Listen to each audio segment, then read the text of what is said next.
Hi there and welcome to episode 192 of the Daily Shed. Today I'm going to show you a major pentatonic arpeggio.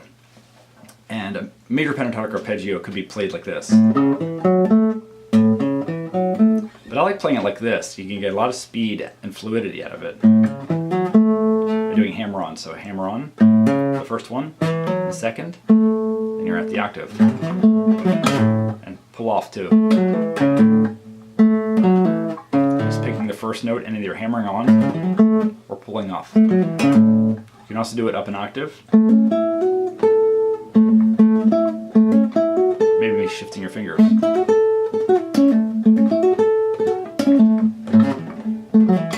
But it makes for a nice, very useful little riff. Once you get it down, you can go just very fast because it's just very easy to play. It can be used over any major chord of any kind. Once you're in the right key, you can just play it. You can just play it over any major chord, maybe to beginning a little scale run or another kind of melody.